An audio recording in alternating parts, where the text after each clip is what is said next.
Whoa, buddy. Put that thing back in its holster. We haven't gone anywhere. I don't understand. Check out the MichaelDukesShow.com for information on how to get access to the podcast.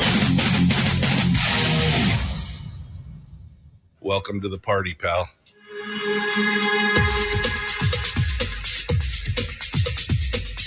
The Michael Dukes Show. The greed and the entitlement is astounding to me.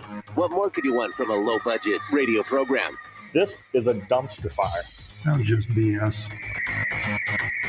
It is time to get a new perspective. We know just what you need, and we've got just the cure. Open wide and prepare for a steaming hot cup of freedom. I just don't fathom it. The Michael Dukes Show, streaming live across the world. Live around the world on the internet at MichaelDukesShow.com and across the state of Alaska on this, your favorite radio station and or FM translator. Good morning and welcome to the program. It is Monday, the Monday edition of the Michael Dukes Show. And hey, what? We got plenty of stuff going on. We're ready to go. We're ready to dive in and talk about everything that's happening. Oh, pretty much everywhere around the country, around the state. We've got lots of stuff to discuss this morning, including a continual rehash of what happened in the legislature and more. It's a lot of stuff to talk about. Then in hour two, we'll be joined by State Representative Ben Carpenter, who will be with us to talk about the session itself, the good, the bad, the ugly. We'll cover it all and give us a bit of a taste of what he expects to see in the interim this election season and what is going to be taken up starting next year. So, are you ready? I'm ready. I'm ready to discuss this and more. But before we get into that, a couple pieces of housekeeping.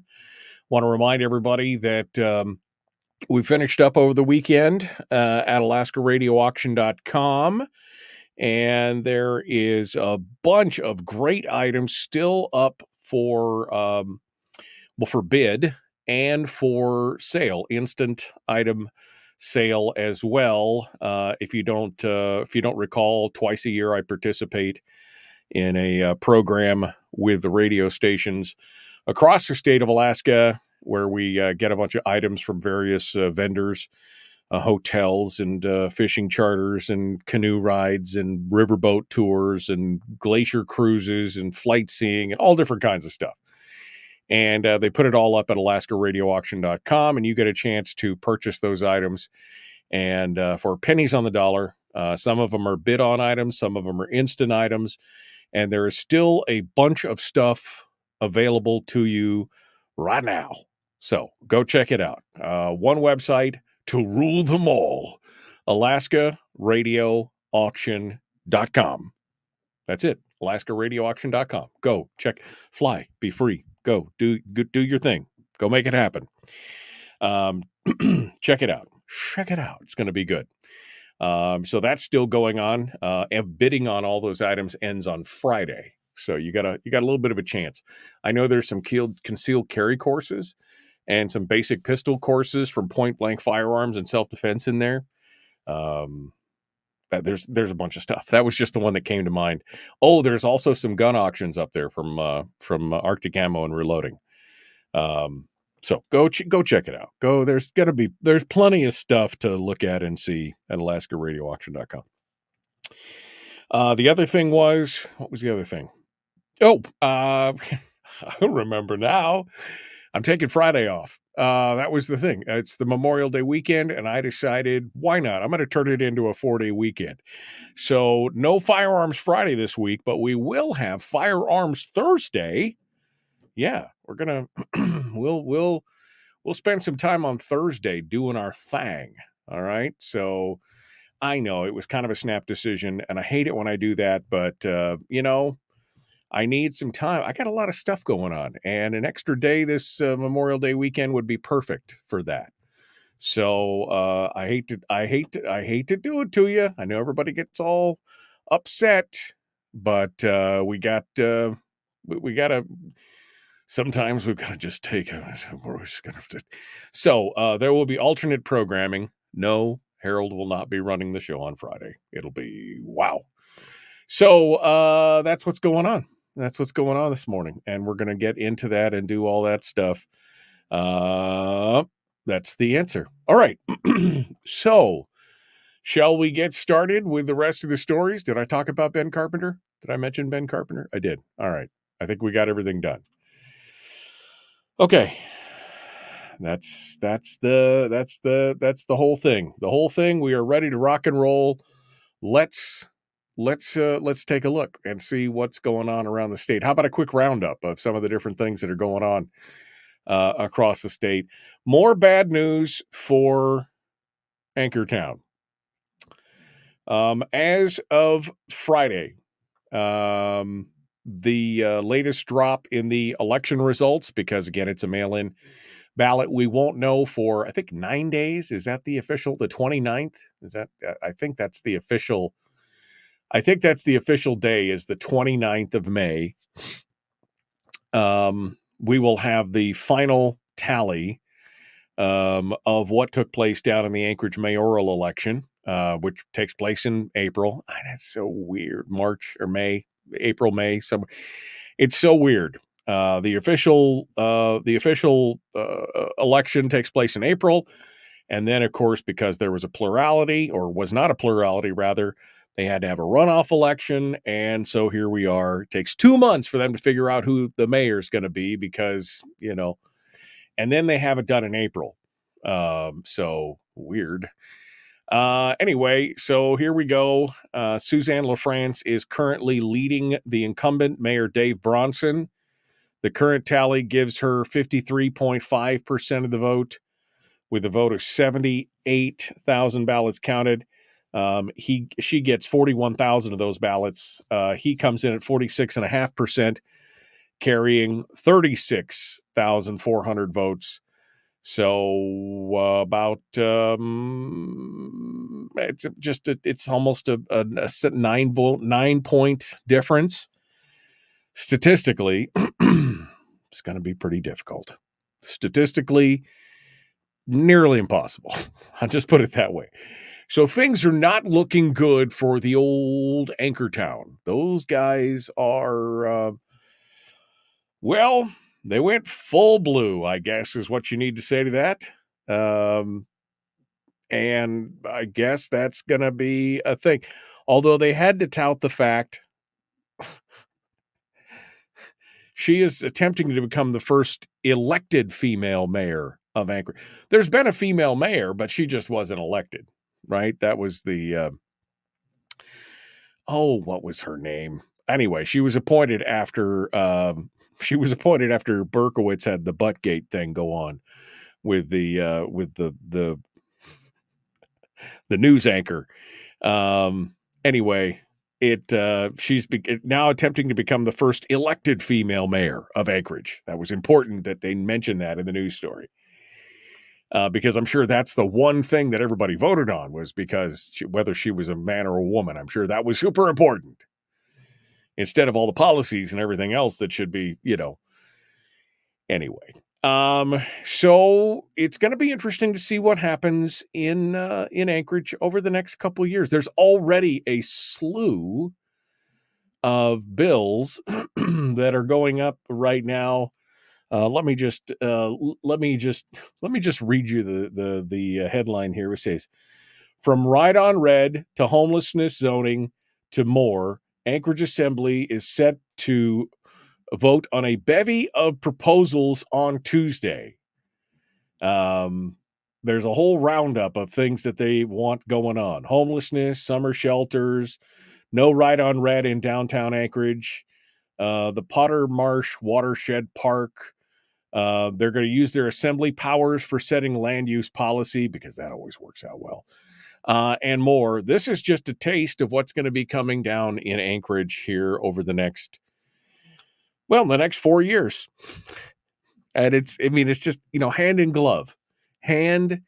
in glove, the assembly and the mayor will be working together to make Anchorage a better place.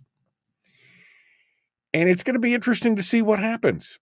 On that, it's going to be interesting to see what that means for the population in Anchorage. Does the outflow continue? I mean, the Mat-Su is already the fastest growing community in the state. And a big part of that growth is coming from the outflow of the Anchorage area. People are just like, I'm sick of this, the hikes in property taxes, the problems with everything, all that's going on. People are just, they're like, they're not going to do it anymore, not going to deal with it. And so they bail out. And that's why the Mat-Su has grown in part so rapidly. So maybe that continues. Maybe it accelerates. I don't know. It's going to be interesting to watch. We'll put it that way. Maybe I'm wrong. Maybe people will not vote with their feet on this, and they will embrace the new, cultural clarity of a assembly that is progressive in all its views, from the administration through the legislative body and everything. Maybe they will all hold hands and give the world a Coke. I have no idea. That's not where I'd put my money. If I was going to put my money on anything, I would think that you could probably be buying property in the Mat-Su and making some money in the near future, in the next 5 years. I think if you bought up some tracts of land, you could have an opportunity to catch some of that outflow from the Anchorage area. I expect that that's going to be going on. All right, we're coming up on the break. I guess we're just going to go in there and no right on red. This is, it's important. These are cutting edge issues. What was the other one that was up the other day in Anchorage? It's right. Pedestrian bike lanes. They're actually going to remove a lane in Anchorage in the downtown core for pedestrian bike lanes for the summer. Because, not enough Anyway, I'm so glad that I don't live there. I have to be there sometimes, but I'm just so glad that I don't have to live there because, traffic is going to be helped, I'm sure, with that pedestrian bike lane coming in. All right. We got to go. We're going to be back. We'll see what happens from here. We got more coming up. Representative Ben Carpenter is going to be our guest at the top of the hour. He's coming in to give us a recap of last session, and we'll be back with more. The Michael Duke Show. Common sense, liberty-based, free-thinking radio. We return with more right after this.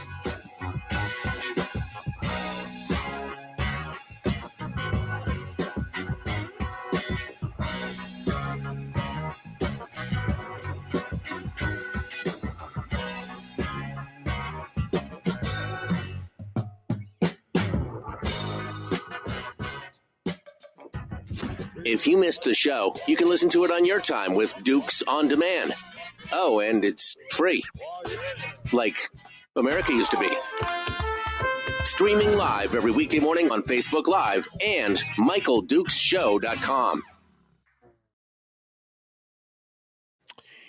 Hello, how are you? Let me send a message to Senor Carpenter to let him know that we are up. Link in your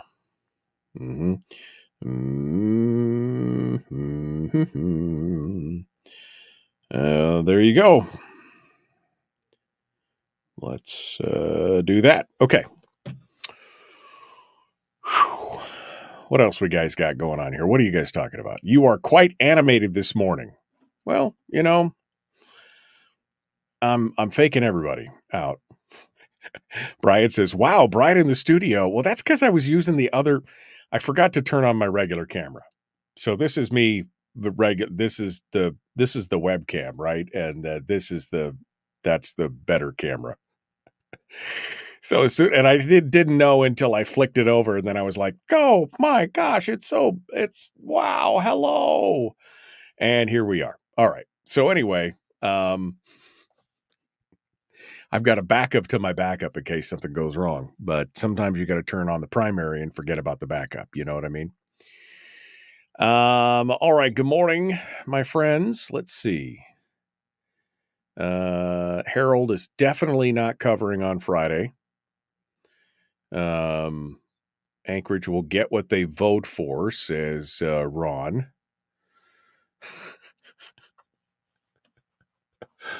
Brian.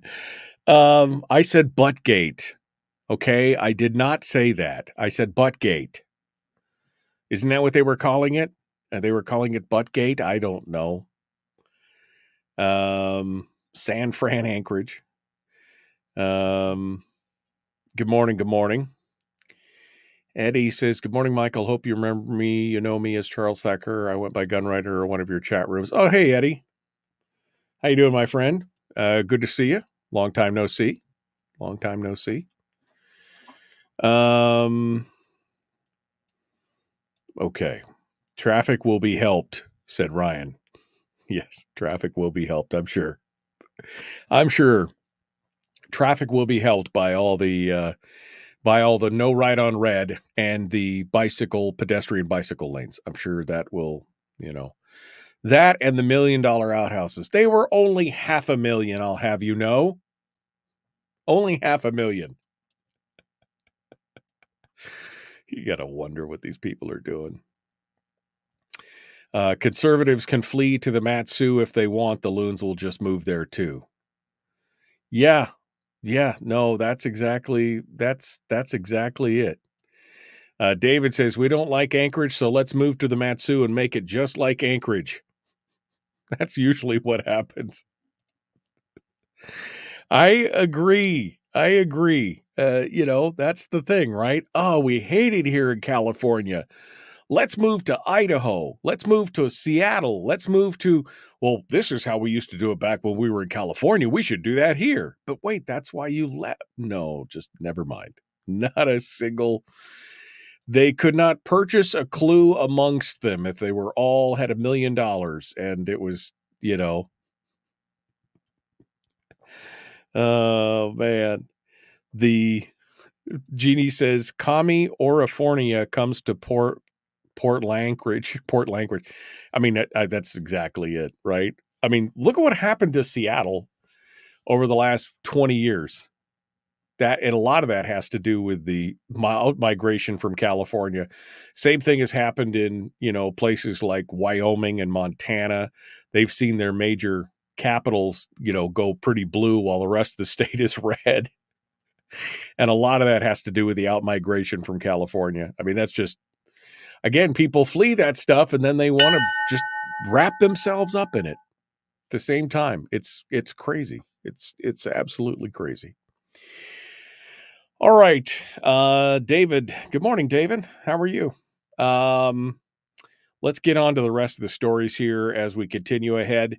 Again, Ben Carpenter joining us at the top of the hour. We will continue the Michael Duke Show. Common sense, liberty-based, free-thinking radio. Like, share, subscribe, ring the bell, share all the stuff you got out here. Let's get back to it. Here we go.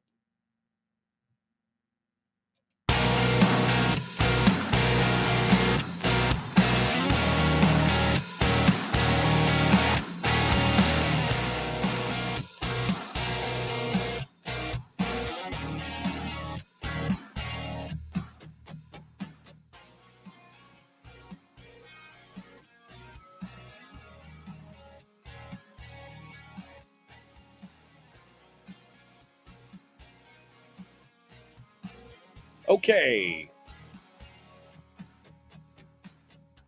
Good morning and welcome back to the program. It's beautiful, beautiful Monday. They were not nearly enough. I went to bed a little late last night, and then I just laid there. Don't you hate that? You know, you're like, I know I've got to get up early in the morning, but I'm just... Oh, it's the worst. Then you feel it in the morning. Oof, man. All right, we are continuing on here with some of the headlines from around the state, kind of a recap of some of the things that have gone on. More and more, we're discovering that there's going to be some undone stuff from the legislature. We'll get into that with... we're going to be getting into that with Ben Carpenter in hour 2. Ben will be joining us and talking about the session and everything that went on there. We'll get the full rundown from him on everything that's happening. Again, a quick reminder, I will not be here this Friday. It's going to be a 4-day weekend for me on the Memorial Day weekend. I hope you enjoy yours as much as I'm going to enjoy mine on that. But let's get to the big story of the last week that we didn't get to because it all came down. It all came down on Friday. An appeal to the state of Alaska has been denied by the state Supreme Court for a decision on when a law on more restrictive homeschool funding can be used. Superior Court Judge Adolf Zeman ruled in April that reimbursements made under the state's homeschool correspondence program violated a section of the state constitution prohibiting public money from being spent, quote, for the direct benefit of any religious or other private educational institutions, unquote. On May the 2nd, Zeman granted a delay, also known as a stay, until June 30th, which marks the end of the current fiscal year. The next day, the state officially appealed the judge's ruling, argued that the extension would give the most certainty to the tens of thousands of students, families, and educational vendors involved in the correspondence program while we wait for a final determination. The state legislature passed Wednesday night a bill that in part requires the State Board of Education to adopt homeschool funding regulations consistent with the Constitution, as well as adopt regulations establishing standards for individual learning plans. On Friday, the Department of Law responded by stating that it is ready, willing, and able to comply with the court's shorter schedule. A spokesperson for the Department of Law said, "Our goal is to provide as much certainty as quickly as possible, and so long as the court brings that clarity before June 30th, we will avoid the massive harm to our public homeschool families." So I guess not really a surprise at this point that the Supreme Court, given the fact that they waited until after the legislative session to make this decision, and that HB 400 was put forward an inability to change that. HB 400, which was proposed by House Education Committee co-chair Justin Ruffridge, would be what he said is a good fix, and said after the Senate approved it, I think it'll be important to come back next time around and continue to take up the question. So it's not done. It's not done. The language of the bill basically writes or gives the Alaska Board of Education and Early Development directives to write temporary regulations for the state's correspondence school programs that would comply with the state's constitution. The law also requires that the Education Department begin to monitor allotment spending for the first time in a decade. It was approved unanimously by both the House and the Senate. I don't understand why this would be. I guess I don't understand why this would be so difficult, because all you would have to do is roll it back to the way it was prior to the 2014 statute, the bill that Mike Dunleavy had put forward that had a companion piece that would have modified the Constitution. All you have to do is go back to that, because that's where the hiccup is, right? The hiccup is really with that piece of law that's what Zeman's really focused on. So you could roll back to the regulations and the plan that they were using in 2013, and you'd be golden. Like I said, I had no idea that a lot of this stuff was going on because the program that we've been using for years, IDEA, has always had individual learning plans, has always had restrictions on what you could spend your allotment on. I mean, there was a lot of stuff there. It's anyway, it's pretty interesting stuff. Let's just put it that way. But there was still a little concern that they are cautious about this. I mean, first and foremost, they rolled this into a bill that would require opioid overdose reversing drugs in schools. So how this stuff, and I've got a whole commentary on the single session rule, or single subject rule rather, because there is an article in the, where is this here? It's on the Alaska. No. It's the in the ADN. The ADN, Ira Samuels has an article about the whole working past midnight in the single subject. We're going to get into that here in a minute. But I mean, ugh. But the fact that they stuffed this bill into all about homeschooling, all about the regulatory framework and everything else is all been stuffed into a bill that would require opioid overdose reversing drugs, Narcan especially, essentially, in schools, right? But Senate Education Committee Chair Aloki Tobin said she supports the change cautiously. This is from the Claire Strempel over at the Alaska Beacon. She supports the change cautiously with the recognition that lawmakers have more work to do to make the programs viable after the Supreme Court decision. I don't understand why you would have to do more work. Again, just turn it back to the 2013 rules that seem to be applicable for decades, seem to work just fine. The law does not include, the new HB 400 does not include any some of the changes proposed in the Senate's proposal. They proposed basically not rolling the money over. They required that all the students would have to take the standardized testing. Those items, when they were put into the Senate bills, created a lot of pushback. Now, Bjorkman came back at that and was it was a little pissy about it. I guess that's the best way to put it. He said, I would hope that homeschool students would like to show off and showcase what they know and how much they know. I mean, doesn't it sound a little condescending that people push back on the requirement to take the standardized testing, and he's like, well, you'd think that since they're so smart, since we always hear about how good homeschoolers do, you'd think that they would want to show up.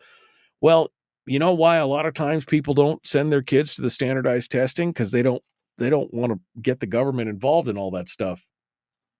That, they just kind of want to be left alone. They just kind of want to be, and if they don't have to, and they're not mandated to at the point of a gun, they won't. Because that's kind of human nature. Oh, I would hope that they'd like to show off and showcase what they know and how much they know. Oh, Jesse. Oh, Jesse.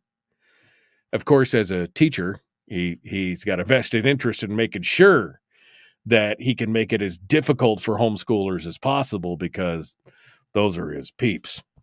Those are his people. He's got to protect those teachers out there in the brick and mortar schools. Shelley Hughes underlined two popular effects of the fix that led to the compromise. She says it's important to have stability and the removal of the disruption and the anxiety for the families, but I also selfishly appreciate the fact that this will avoid a special session. So it got in under the wire. It's one of the few things that got in there and got fixed ahead of time. And we've got a whole slew of things that didn't quite make it past the past the end of the session. and we're going to go over those next. But it's interesting that again, Loki Tobin and Jesse Bjorkman, everybody signed it, everybody jumped on board, everybody did what they needed to do. Again, it was unanimous, wasn't it? I think it was unanimous. Yeah, it was approved unanimously by both the House and the Senate. So everybody voted for it, but everybody has something to say about how it doesn't quite go far enough. Doesn't quite go far enough. They want the government involved in everything at that point. All right. So let's talk about the House working past midnight. No, let's not talk. We'll talk about that in the last. We'll talk about that in the last segment of the show here this morning. I don't have a lot of time, but here are some of the bills that failed to pass the Alaska legislature this year. James Brooks over at the Alaska Beacon has got some takeout on this and some little bit of commentary and breakdown. He starts off with the fact that there is no long-term financial plan, and even he says, I have to give him credit. He says they still have not been able to come up with a financial plan. He mentions the bipartisan working group. He mentions the changes to all the things that they recommended. Then he mentions the Senate's proposal, what Gary Stevens called their financial plan, which was the 2575 PFD plan. That was what they passed out of the Senate. It didn't get passed by the House. But remember, that was what Gary Stevens said was their plan. That's their fiscal plan is 2575. Now, again, when you look at the projections for the 10-year projections for where the revenue's coming from and what's going on in the state, you realize all that it's all gone. In just a handful of years, we're back in deficit at the 2575 amount. 25 for the people, 75 for the government.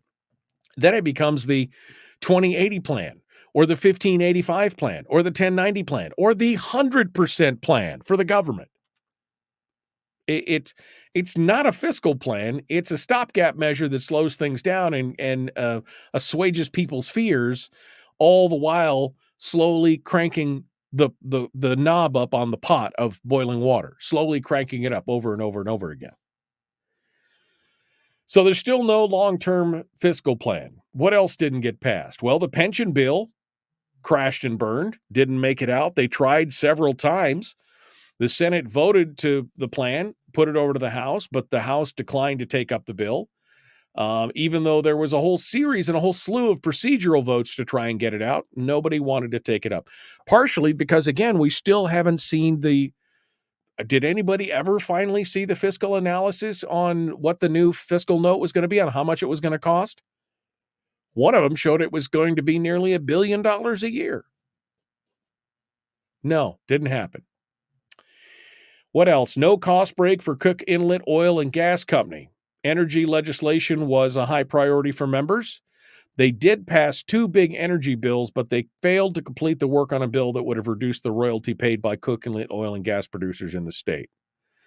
They wanted it. The members of the House supported the bill, but the Senate asked for an independent financial modeling to analyze the cost and benefits, and that it started too late. Of course, the governor last year vetoed the BSA increase. He vetoed the SB 140, which would have increased the BSA and a lot of other things. But they ended up getting one-time funding that would have matched that amount anyway. But it's just one-time funding. It's not an ongoing fund. The transgendered sports ban stays in regulation, but they didn't make it law. It got into the regulatory framework, but they did not make a statute, apparently, that gets through it. The election bills, this is where the honorable mention comes in on Sarah Vance's election bill, that was widely supported by both sides of the aisle, bipartisan support on this bill. And then in the last minute, it was stuffed full of stuff by Senator Kawasaki. And he has the gall to say, I really thought the elections bill should have passed because it was an election year. What? You're going to fill it full of it was a simple bill that would have cleaned the voter rolls more quickly, but instead you mashed it full of multi-part election proposals, including same-day voter registration and all this other kind of stuff. And you really thought it should have passed because it was an election year. Did you put all that up because it's an election year? I mean, I'm asking for a friend. All right, we got to go. When we get back, we're going to talk about the working past midnight and does the legislative session deadline matter? Ira Samuels over at the ADN's got a good article with some interesting commentary at the end of it, an interesting perspective. Does it really matter? What difference does it make? Back with more of The Michael Duke Show.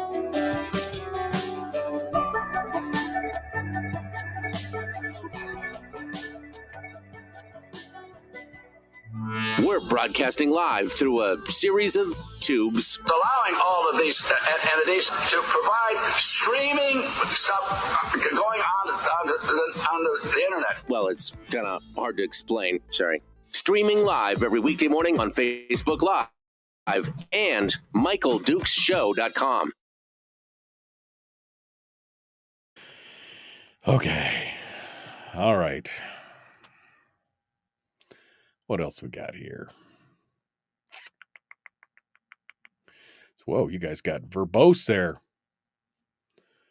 All right, here we go. Finally back to the comment. I'm finally back. Here we go to where we were. I did not see Peter Machicki's comment on this story. Little understanding, proof homeschooling students, performance rules, reimbursement. That's a KTUU story. I did not see that. Let me scroll down here and see if I can find this. I did not see Peter Machicki's comments. Let's see. Where would that be? News. I'm looking here. Scrolling backwards. Oh. Latest runoff election. France never pulled a gun. Oh. I'll have to. Their website's not that great for this kind of stuff. I'll have to go take a look at it, David. I'm sorry, I can't follow the link from where I'm at right here. I'll have to take a look at it. Okay. Tell bureaucrats to write regulations. I'm sure that will go swimmingly. Okay.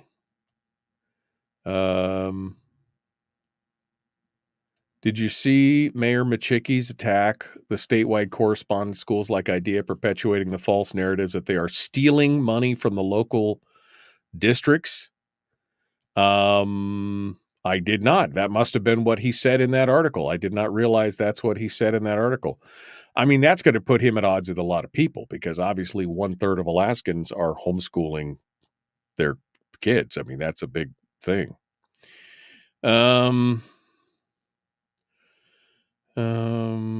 Okay. I'm going through here. My homeschool kid took the standardized test in April of 2023, and we haven't heard the results yet. What? What? I mean, wow.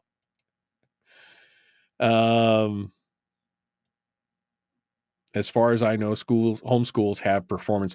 Well, they're not required to take the standardized test at the end of the year, Jeannie. That is true. All right.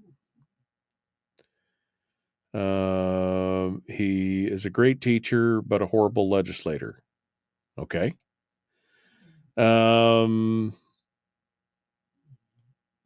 2575 is only posturing. It will be 1090 soon enough, says Chris over on Twitch. Yeah, I mean, that's my point. They could say 2575 is our fiscal plan. I mean, Gary Stevens actually said that in response to a question from James Brooks. He said, well, where is your fiscal plan? 2575 is our fiscal plan. It doesn't matter that the 10-year forecast shows that they're going to be in deficit spending with the 2575. I mean, it just, I did not see the reason piece specifically about Alaska's pension plan, but I'm sure I will read it today, Brian. I have been unplugged from the internet for most of the weekend here.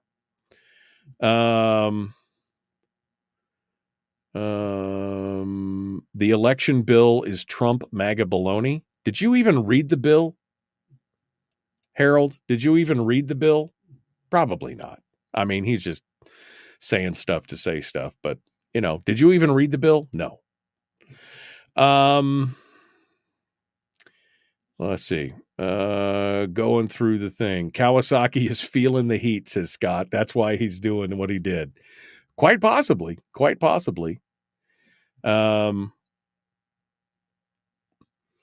Statutes and the Constitution have never mattered to the legislature, except for Eastman. He seems to understand how to comply. Oh, here's the quote from Machicki. In the Kenai Peninsula, Mayor Peter Machicki says that 30% of the students are homeschooled, but 60% of those students choose homeschools other than the Kenai district. Machicki said that meant about $8 million has been taken away from the Kenai Peninsula School District. When you think about the limited dollars that are available for education in the local match, that's an awful lot of money, and we have to take it seriously. See, that's what they're setting up here. They're trying to set this up as a taking. That's crazy. Ask why a parent would use a homeschool program out of the local district. Machicki said it's something to look into. I think there are other reasons, particularly in how coursework is credited and reimbursed, and that's one of the things that we're looking to compete, and we will. Well, good. At least he understands that he has to compete with it.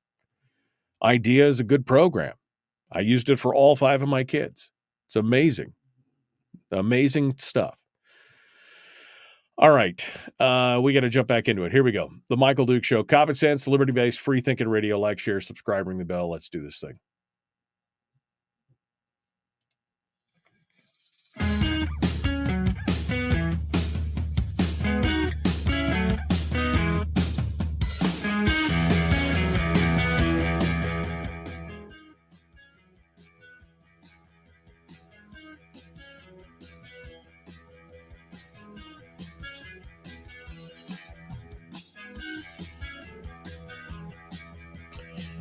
Okay, let's continue on here this morning. We got one final segment before we're joined in hour 2 by Representative Ben Carpenter from down on the peninsula. Let's continue that discussion right now. Iris Samuels over at the Anchorage Daily News, ADN.com, has got an article up that caught my attention. And the headline reads, after the Alaska House worked past midnight, some wonder, does the legislative session deadline matter? What difference does it make? To quote a semi-famous individual, what difference does it make? So driven by the looming deadline and pile up of bills over the last 2 years, lawmakers passed more than 40 measures in the final hours of the session. 5 of them passed the House after midnight in the early hours of Thursday morning, despite a constitutional requirement that the legislature conclude its work at the end of the 121st day of the session, which is Wednesday. Now, what difference does it make? Right? So at 12:01 a.m., the House voted on HB 29, prohibiting insurance companies from discriminating against elected officials. Well, apparently that was an important bill. At 12:03 a.m., members, so 2 minutes later, they passed HB 189, allowing employees to begin serving alcohol at 18 instead of 21 with supervision. That also apparently was super important. At 12:08 a.m., 5 minutes later, they passed HB 122, allowing the railroad to replace its terminal facilities in Seward. Then at 12:12 a.m., they passed HB 203, allowing private employers to use an electronic payroll system. Didn't realize that that was illegal in the state until I had no idea. And then at 12:14, they voted on HB 19 related to commercial boat registration. So that's when the House minority members tried to bring the it was the election bill, wasn't it? It was the election bill. They tried to bring that back up at that point. Or no, was it the election? Yes, it was. Whatever it was. They brought up a controversial bill. And several House Republicans who had voted for some of the other post-midnight bills at that point suddenly grew a conscience and said they were violating the state constitution and are required to adjourn. Interestingly enough, Ben Carpenter's like, this is all wrong. This is all wrong. I think his comment off the air was something along of, what a poop parade. I mean, but don't worry. Senate President Gary Stevens and Majority Leader Kathy Giessel both said that based on past experience, legislation after midnight would be upheld. Stevens, who served in the legislature for more than 20 years, don't you think that might be part of the problem at this point? 20 years? The courts do not overturn the legislature if we go over. But Wielechowski, Senate Rules Chair, said it's going to be close. He said, I think there's a pretty fair chance that anything passed after midnight is unconstitutional, adding that the world would see that it was after midnight. The whole world could see that it took place after midnight. He said the Alaska Department of Law will review the legislation and make the call on it. So when Ira Samuels asked the Department of Law spokesperson Patty Sullivan about it on Friday, Patty Sullivan said the department is reviewing all legislation that was passed by the legislature, and that will be presented to the governor for consideration. Any legal issues we identify during that process will be provided to our client, the governor. So if Dunleavy allowed the bills to become law, they could remain in effect until somebody challenges it, according to Wielechowski. He could also decide to veto the legislation. But see, here's where it gets a little sticky. You have to have standing in these things, right? The courts would say you have to have a standing. You have to have been harmed about it. But Wielechowski said in this case, arguably, anybody in the state would have standing because you're alleging a violation of the Constitution, and arguably the whole state is impacted by the Constitution. Oh, I'm almost afraid to take this question up in front of the Supreme Court, because what if they said the Constitution didn't matter, just like they said to the statutes that it didn't matter? Wielechowski said the Constitution is pretty clear, but I don't know. A court could find some creative way of extending it. Oh, my God. In 1989, the Alaska Supreme Court case related to legislators' decision to blow past a midnight deadline resulted in a finding that the 120-day session deadline translated into a 121-day session because the first day of the session was not included in the count. So, I mean, they've gotten around it before.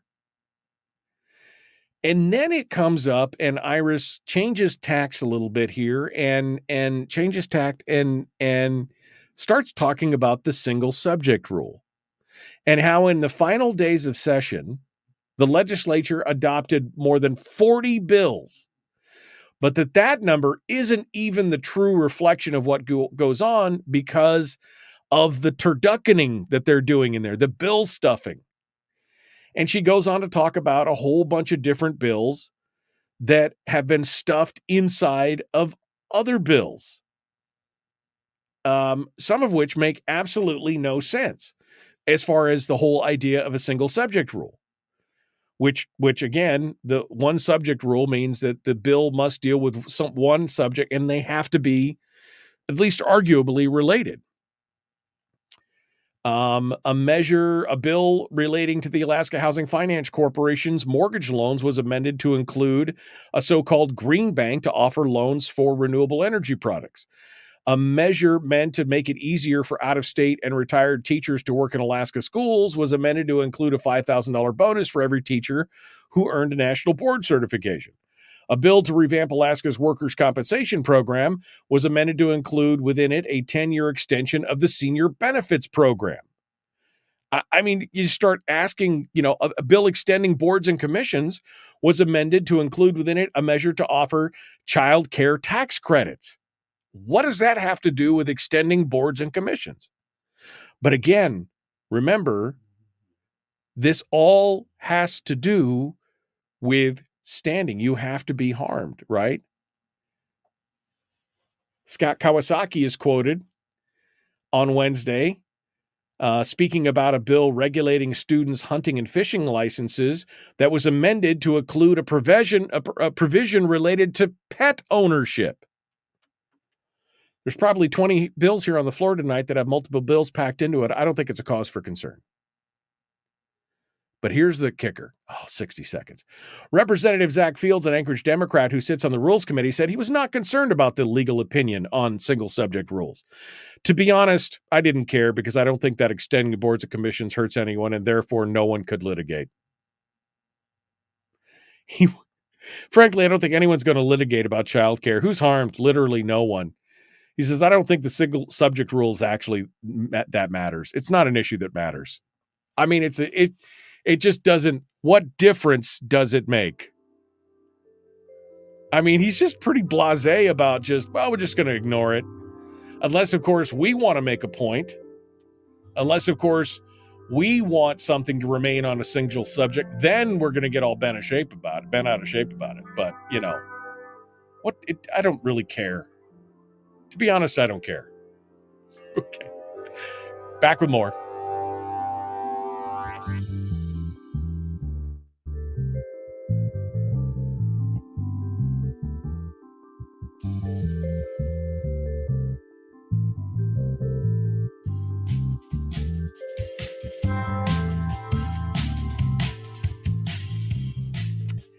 I mean,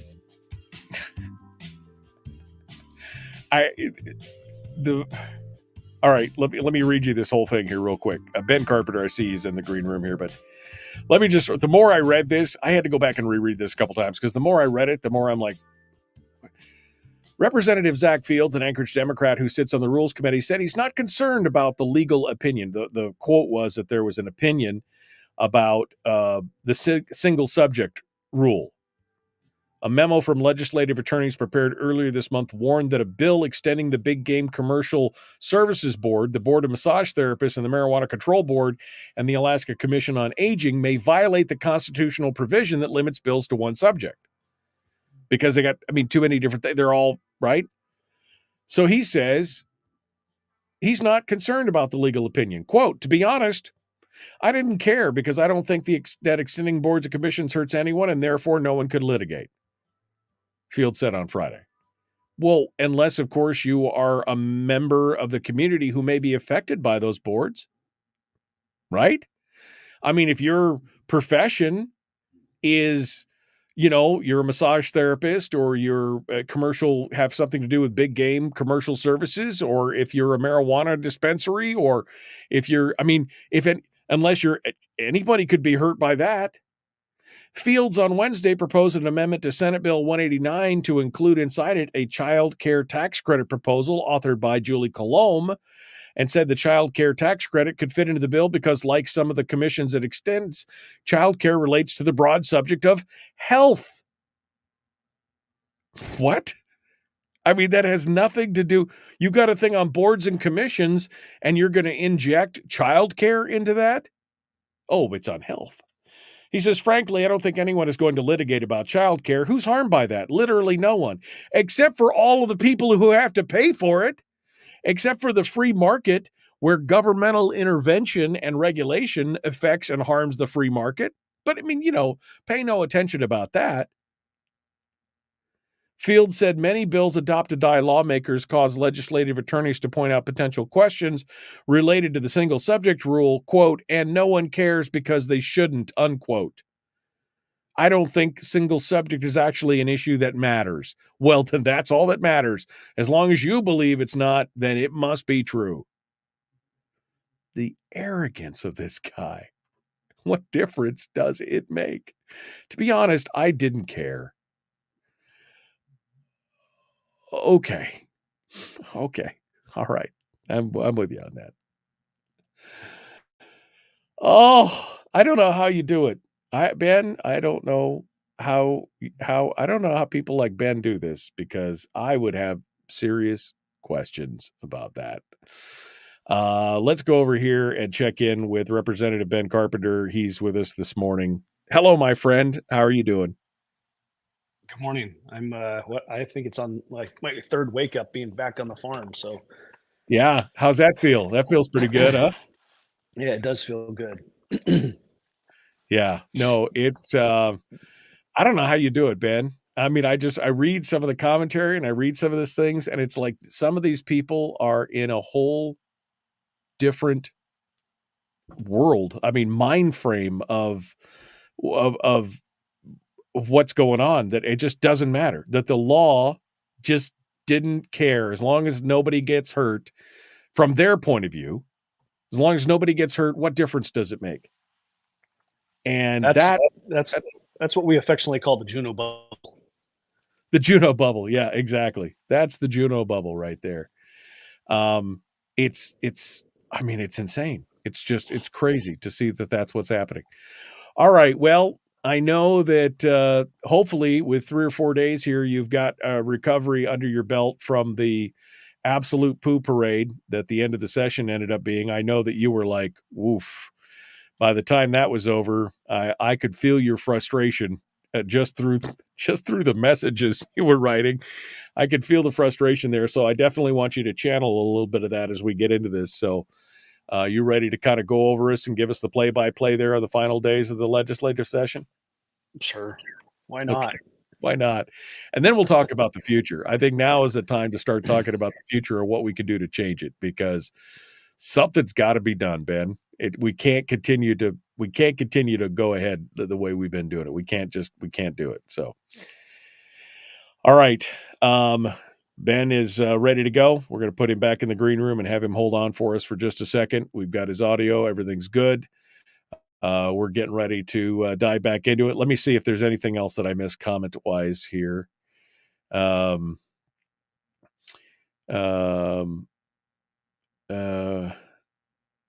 Let's see. That's why private and homeschool shouldn't get any government money, because they're always going to try and stick their nose in it. But again, they're paying into that government money, so shouldn't they get a portion of it back out of the money that belongs to them? I mean, shouldn't they have fair access to it? Yes, government always wants to stick their nose into the private affairs of the citizenry, but shouldn't we at least get that portion of the money that we're already paying into it? I mean, I think so, but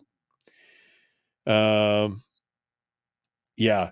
Why does it matter? Does it matter if no one, as far as you can see, there's no other vehicles on the road except for that cop car that you didn't see, and you do not stop at the stop sign? Does it matter? Yeah, again, the law is the law, right? Unless it applies to something that you care about, in which case you can do whatever you want to do. Kevin says there was a hairdresser bill that they stuffed optometry and smoking into because it was all about the head. I mean, what? All right, we got to go. The Michael Duke Show, Common Sense Radio. Back with more.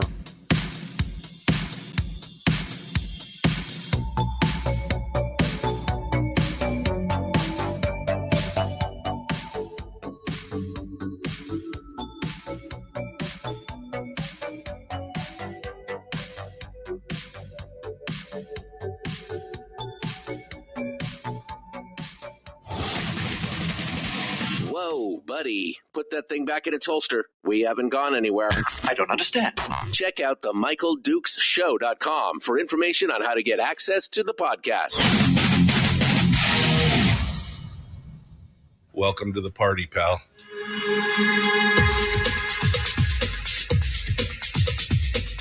The Michael Dukes Show. The greed and the entitlement is astounding to me. What more could you want from a low-budget radio program? This is a dumpster fire.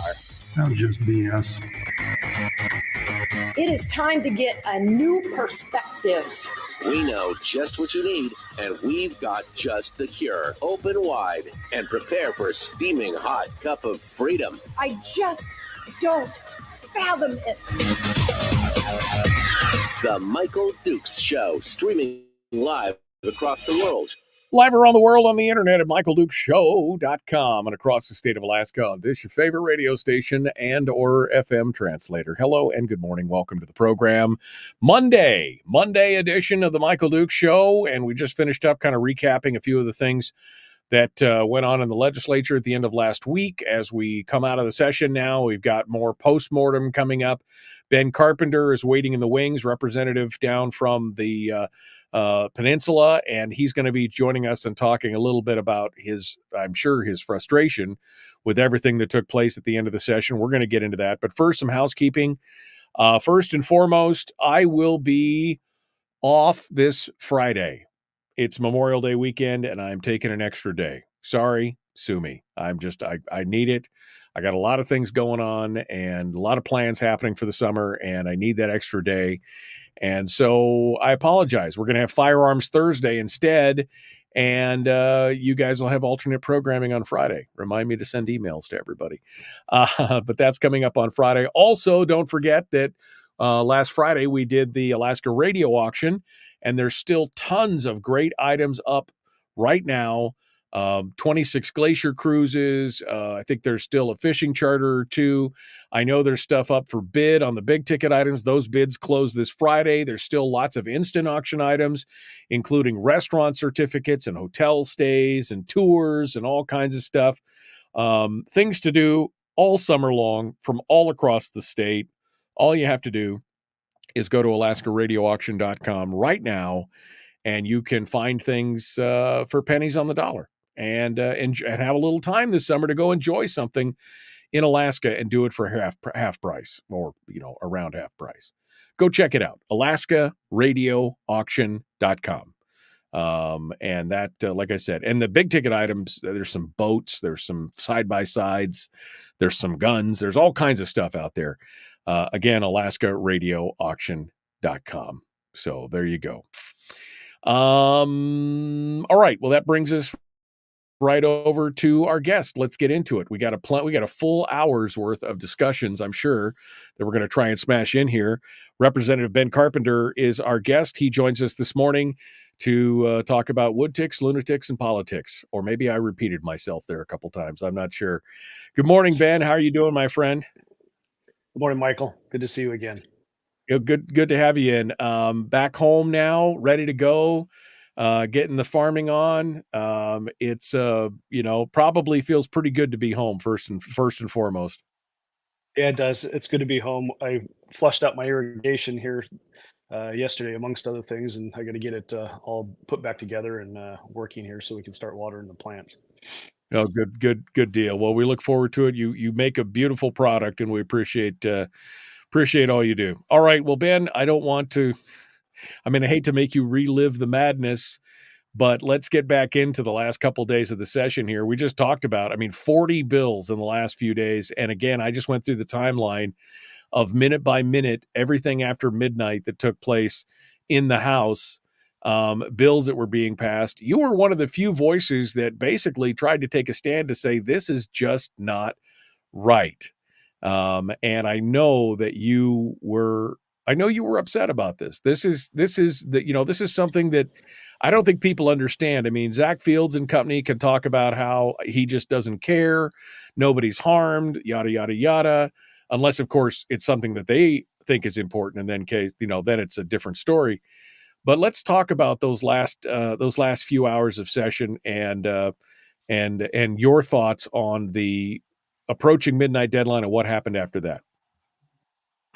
Well, Michael, there was obviously some plans within plans being executed there at the very end. I was very frustrated that we were going to have a vote on the concurrence of the budget, and I had many members within my own body saying, "Hey, we just need to vote. It's getting close to midnight. We just need to vote and get this done, and no talking." Right. So we're gonna have a vote and not be able to explain our vote on the floor, and it's members of my own caucus, Republicans. I cannot fathom why they would then turn around and say, "Oh, you know what? We got to get these bills passed, and we're just going to keep doing it until or way early in the evening." So we can't explain our vote. We can't do what we came down here to do for the budget, but we can for all these other bills that are our own personal legacies, I guess you could say. And I'm beyond words on how frustrating that is.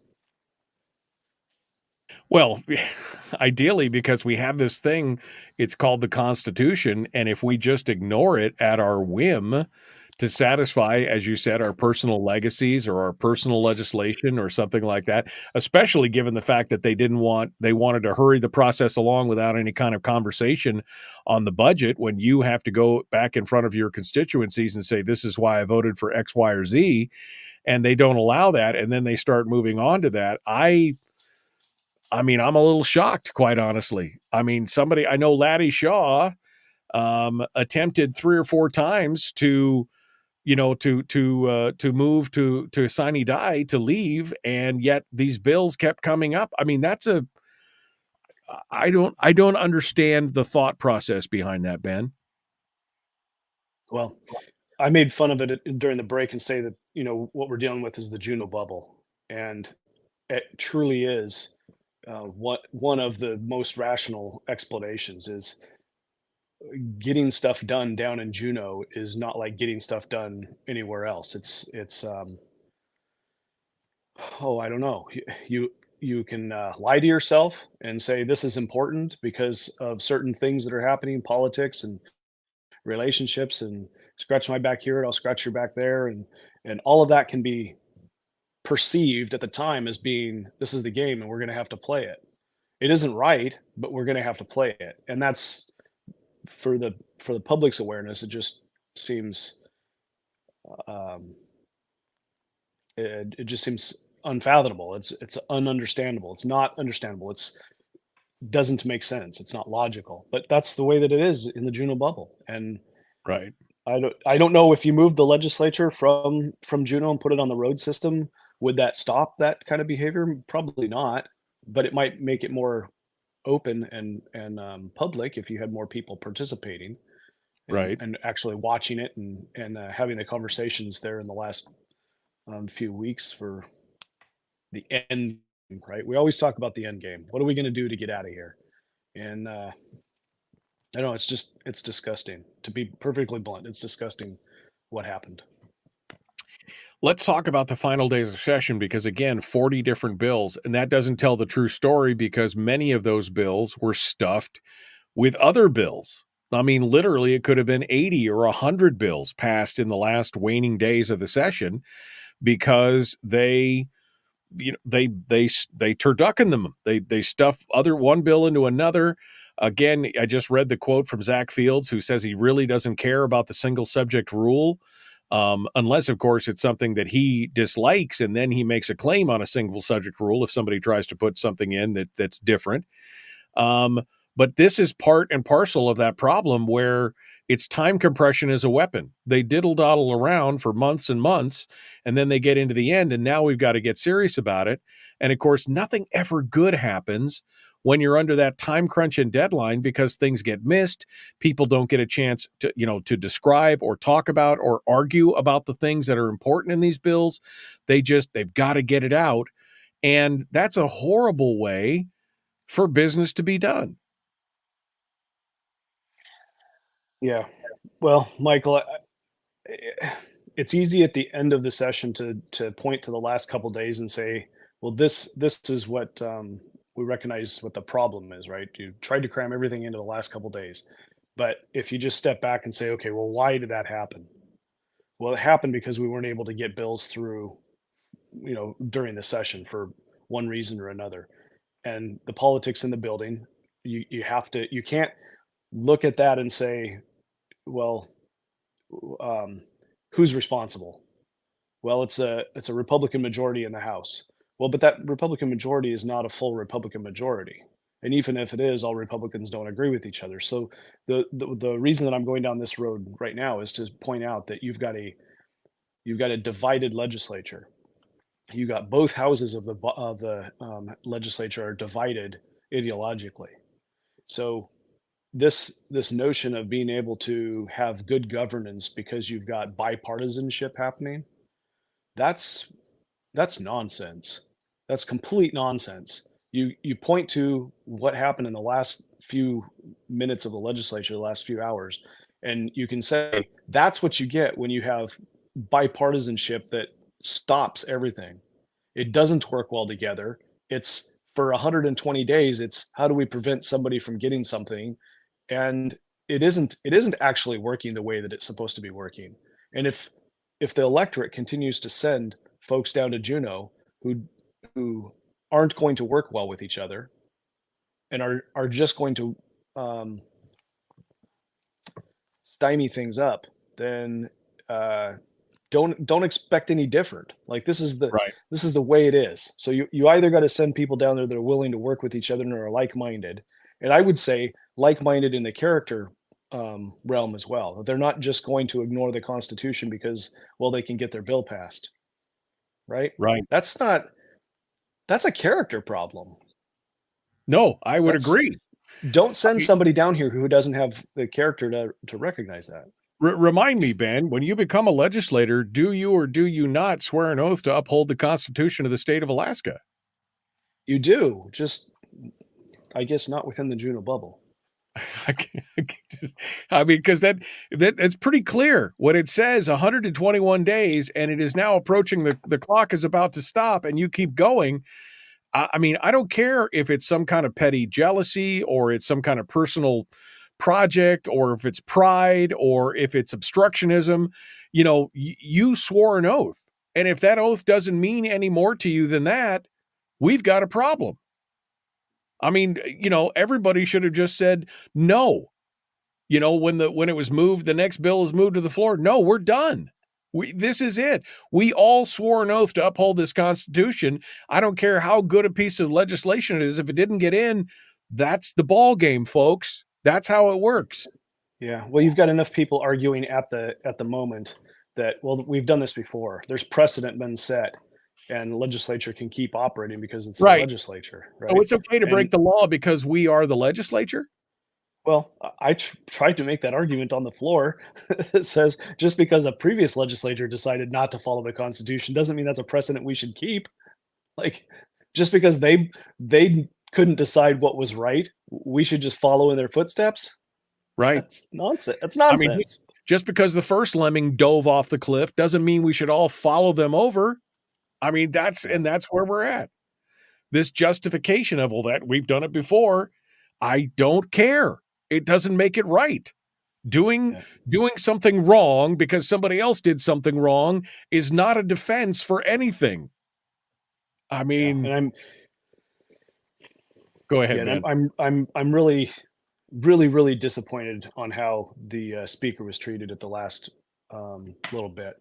For my part, I was very frustrated. I could see what was going to happen with the vote, and I expressed my frustration to her that I was going to, and I and others were going to be silenced, and that just can't happen. It just can't happen. The one thing that we're able and allowed to do is speak on the, and it may only be for a minute. It may be a time limited thing because we have to put rules in place to keep the business going, but you don't just shut people down and tell them they can't speak. What was the behavior? Very frustrating. What was the behavior towards the speaker that was so frustrating to you? Explain it to me here in the next minute or so. Well, she's trying to keep the rule of law, and her membership, the majority in the House, is not following her lead. So you can say that the speaker's the one that's in charge, but the speaker gets overruled by 21. She doesn't get to tell the 21 in the House what to do. The Yeah. 21 tell her what to do. It's a rule by majority. So when Laddie stands up and says, "Hey, we're going to adjourn sine die. What do you all think?" And 21 of them say, "Nope, we're not done yet. We're going to keep going." Well, the speaker doesn't have the power to just overrule the 21. So we're at that point, facing the tyranny of the 21 of the majority. It's Right. it's phenomenal, and it's my own party, it's my own caucus. I'm like, what Do are you doing? Right. Do you care about the rule of law? Do you care about the Constitution or not? Again, let me refer you back to your oath to uphold the Constitution of the state of Alaska, not just the U.S., but the state of Alaska specifically. Wow. It's crazy stuff. All right. Ben Carpenter is our guest. We're going to continue here in just a moment. Discuss with him some final things, his thoughts on the end of the legislature, and then on the future. How can maybe we fix this thing? And where is he going in this next election cycle? We're going to talk about that. The Michael Duke Show, common sense, liberty-based, free-thinking radio.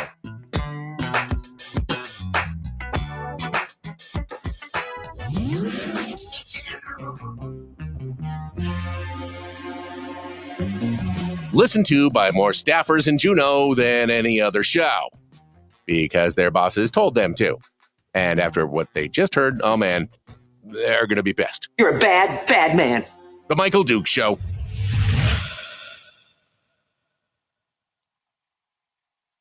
Ben Carpenter is our guest. Ben, I would say that your frustration is palpable, and I don't want this to come across as mean, but good. You and I, we should be frustrated. Every Alaskan should be infuriated at what just took place in the legislature. That they just blatantly said, oh, well, it's fine. Don't worry about it. We've broken the law before. There's precedent for that. I mean, if we do not care about the rule of law, except, of course, when it benefits us for a specific bill or a specific mean, and then we want to utilize it through lawfare, if we don't care about the rule of law, then we have just embraced the idea of the Irish democracy where it just laws don't matter and people will just do what they want to do. That's not an argument that would fly in a first world territory. Yeah, I don't. Right, Michael. I don't know how to say it any plainer. You just got to be able to send people to Juneau that've got the character to stand up for what's right and follow the Constitution when it really matters. And there's no other way to bring it like that. That's the meat and potatoes of it. You got to have individuals down there who are willing to do the right thing even when it's hard. And in this instance, what you saw was people wanting to see their bill get through, and so they did what they have to do in order to get their bill through. And the inside baseball here is that the only ones that really mattered were the Senate bills that the House was working on, right? So if we pass a Senate bill, then it can go to the governor to get signed because both bodies have already passed it. But if we're talking about House bills, those House bills have to go through the Senate, who's already signed, died, and is adjourned for the legislature.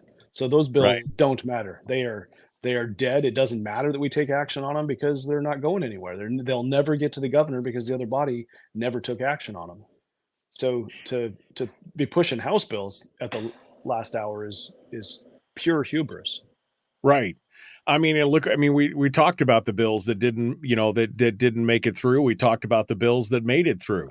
The question is, in the end, did some of these bills really matter? And how much of this, Ben, was political theater, where they were throwing these Senate bills up there or these bills up there that they wanted to get done, and it was simply maybe an intent to make the House look bad, to get people on record for votes that they wanted to be able to use in an election season? How much of that do you think was going on in there? Well, there's definitely some of that going on.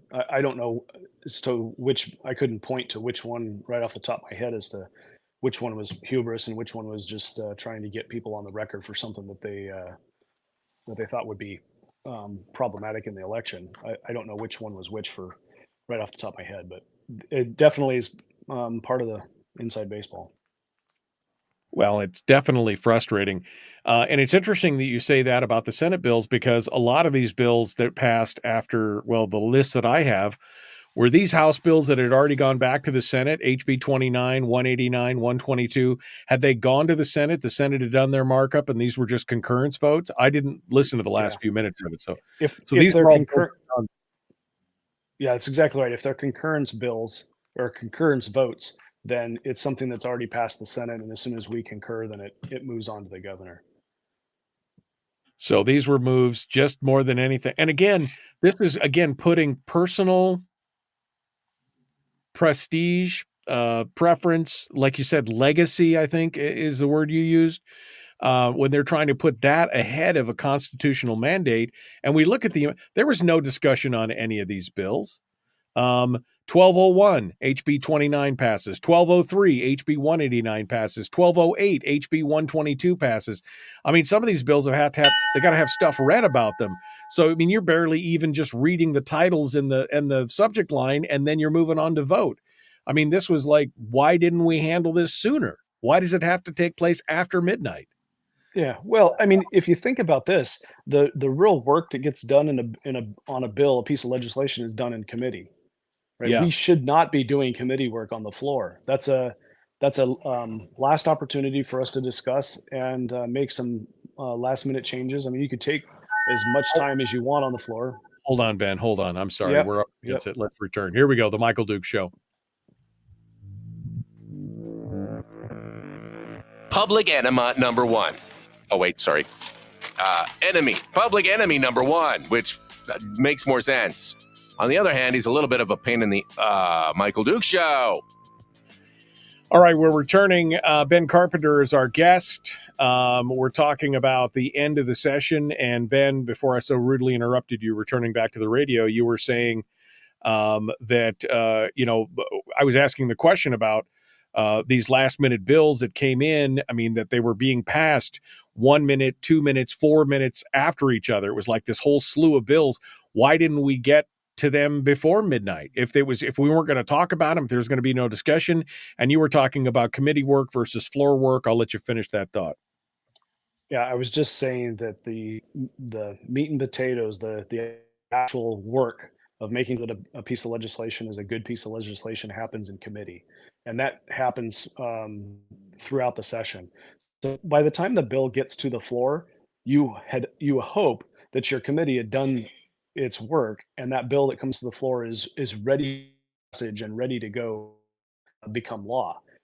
If you're waiting and expecting that you're going to do that work on the floor, well, that's the messiest, the hardest time to do good legislation. I mean, we don't have an opportunity to have subject matter experts come in and testify on the floor. I mean, it's the wrong place to be doing legislative work or modifying bills, because it's not the right place. That just frankly, it's not the right place. You do that work in the committee, and that's the way that it's supposed to work. So the lengths of times that things take to get done on the floor with amendments is it's showing that the process isn't working because of all of the amendments that are being brought forward, and many times the amendments are just brought forward to slow things down, and that's the right of the minority to try to do that. Right. So, yeah, go ahead, Michael. No, I said because we heard about 89 amendments at one point on the bills, and literally it's just there to kind of throw chocks under the wheels to slow things down and to stop the momentum from getting the work done, because most of those amendments should have taken place in committee, is what you're saying. Yeah, that's true, and you have to recognize too that while our caucus, as a majority, had the chairmanships of our policy committees, most of our policy committees. The majority did not have the numbers on finance committee, which is where any of the bills with a financial note go to them, that they have a financial impact. they all go to the finance committee to be heard by the finance committee. And our majority did not have majority membership on that committee if you consider the political parties represented there. Right. The So make so the bills stacked up in finance until the very end, and then they passed out a bunch of them that came to the floor, and it just was a mess. How much of this was also finagling from the Senate? Kevin says he says you didn't get a lot of those bills back from the Senate until 11:45 that night. Was that part of it as well? Is that they were roadblocking you and slowing you down so that you could have the bills, but only in the last 15 minutes while you're discussing the budget? Yeah, that's I think that some of it has to do with the Senate. Um, More than a lot of the bills that we heard were also things that we had access to. But Kevin's right. There was action being taken by both bodies at the very last minute, and people are trying to get things through at the last minute. And we could Well, have prevented this by taking action sooner in the session, but that was part of the plan, is to not take action. yeah. Well, this reminds me, I think Brian said it earlier in the chat room, is that you legislate in haste and then you litigate at leisure. That's essentially what happens is when you're doing all this stuff and making these crazy moves at the very last minute because you're under a time crunch. And then, that's how bad laws get made. That's the bottom line. Ben, give me the highs and the lows of this session overall. If you can give me the highs and the lows, any good things that you feel like got done. We knew going into this session, I mean, we predicted here on the program that this was going to be a real bugger of a session. We knew it was not going to be great, basically because of the makeup in the Senate, and that none of that was going to change, that the House was going to have some hard times because they didn't have a clear majority in some things, as you just mentioned. But give me the highs and the lows of this session from your perspective. Yeah, I thought the session started off really well in regards to our focus and the priority that we had. We took on the education um, issue very early on, and that's something that had always, in the previous legislatures that I've served in, that it seemed like the education conversation always drug out until towards the end of session. So we took that on. That was a deliberate choice that our majority had, was to work on that education piece, and that I'm referring to Senate Bill 140, which had in it a political compromise, put a BSA inside the BSA increase in, and education reform initiatives that would help improve the outcomes of our schools. And we got schnookered on the House floor when we couldn't get the compromise piece of legislation onto the floor because the Democrats didn't allow us to bring it out of committee. We had multiple versions of a bill, and they said no to that version and yes to an earlier version, which they preferred. And so that compromise took us only so far, and then up to the floor, we weren't able to push it through. And that's what ended up happening. Why the governor ended up vetoing it is because the education reform pieces got pulled out or weren't allowed to continue forward. So I thought that we did a really good job of trying to compromise and find a solution that would work for everyone on the education piece.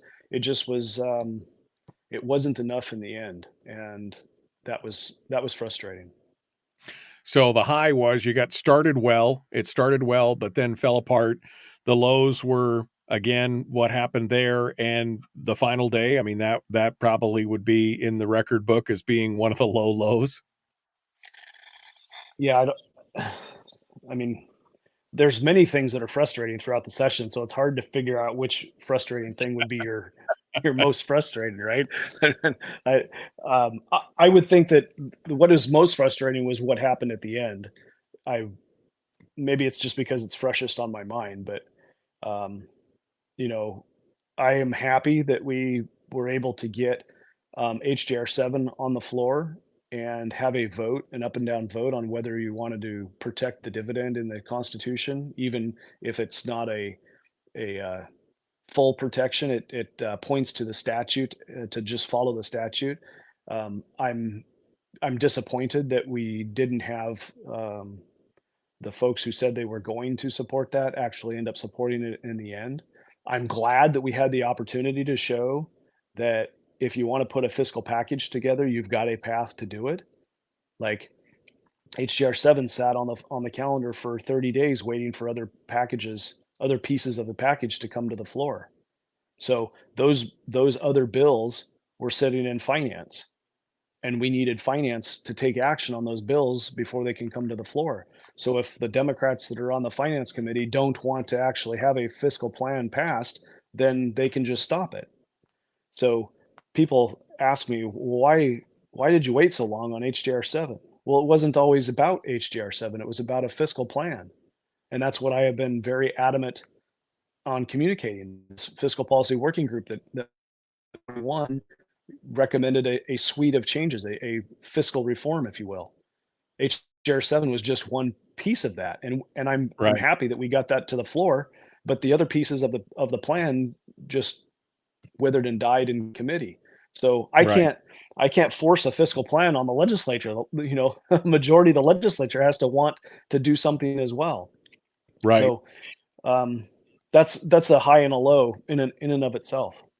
Right. Well, I mean, even James Brooks makes a mention. That's one of the things that, you know, that didn't make it through, a fiscal plan. They still don't have a fiscal plan. He mentioned and referenced the fiscal policy working group, and yet still here we are, no fiscal plan. Sorry. Have a nice day. I disagree with Mr. Brooks on that. I think there is a fiscal plan. It's to consume the dividend. All of the permanent fund earnings are going to go to government growth here within the next couple legislatures, or if not in the next couple of years. Yeah, that's being forecast by our own legislative finance division, who shows that if you don't do something different, the only place you have to go if your oil prices stay where they're at is to the permanent fund earnings. And that means you're not going to have a dividend. It's going to go away. That's the plan going forward. Exactly. I mean, Gary Stevens was quoted when asked about it. That is our plan. The 25-75 is our plan. And again, the 10-year forecast shows that all that money gets consumed and then some. It won't just be 25-75. It'll be 80-20. It'll be 10-90. It'll be 5-95. It'll be 100% going to government. And then they'll come to you hat in hand and say, free rides die hard. You guys have been getting a free ride all this time. Now you need to pay taxes. I mean, it's coming. It's inevitable.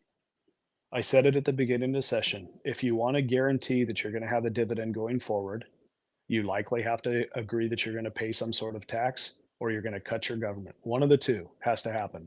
If you don't have the will to do one of those two things, then you're going to have no dividend and you're going to end up with a tax. That is what's happening. That's the plan going forward. We're about to talk about the future with Representative Ben Carpenter, and we'll see what he has to say about that. That's coming up next in the next segment, The Michael Duke Show. Common sense, liberty-based, free-thinking radio. We return with more and Ben Carpenter right after this.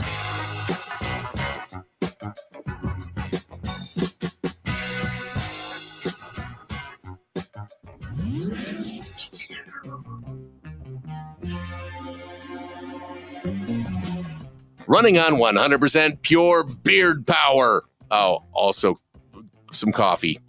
We dip our beard in coffee. Nice beard. The Michael Duke Show. Ben Carpenter is our guest here in the commercial break, and we're moving forward here. Bill says this keeps going on the same track. We won't have a future. Oh, we'll have a future, but the future will all be government, right? I mean, Ben, that's the thing. They've decided that the government economy is the economy. As long as that's protected, nothing else matters. That's what it's all about. I've actually had conversations with Democrat legislators who have said that exact thing. I don't understand what you're talking about, the private economy. The government is the economy. I'm like, I don't know where to go with that. Yeah. How do you even, if that's like trying to teach a blind person about color, how do you even understand what that means? You know, the government economy is the economy. And that's how out of touch we are here in the state, because we don't have some kind of mechanism to make the government accountable to the private sector, to the private economy. And because they're drawing all their money directly from the source, so to speak, they just want to, that's government's nature, to want to consume all available resources. That's just the nature of government. Parkinson's principle in government. that all the stuff expands to consume all available resources. And here we are. We're reaching that point to where all available resources will be consumed. And then what? Well, then they have to get more resources, right? And that's right. We just have to realize that this isn't they doing it to us, right? This is our representatives. This is the byproduct of an election. So these are our representatives doing what some of us are asking them to do. Now, some of us may not be individual voters. Some of us might be lobbyists and special interests. But at the end of the day, those are the people that you sent. I'm speaking broadly to the listeners. That's who Alaska sent to the legislature. So if you want to see different outcomes, you have to send different thinkers to the legislature. That means in some cases, districts have got to have people who think differently step up and actually put their name in for running for election. If that doesn't happen, then you're going to get the same thinker coming back, and that's part of the problem. This is where this next 6 months, 9 months until we get to the election, this is where it matters. Right. If you want to see change in the next legislature. Jeremy says something which is not accurate. He says, of course, they were unanimous on voting themselves a raise. I know that there were several people in the legislature who did not vote to concur with that idea because, I mean, again, read the room. The economy's in the toilet. People are struggling. Everything's going on. And you get a 60% raise, 67% raise.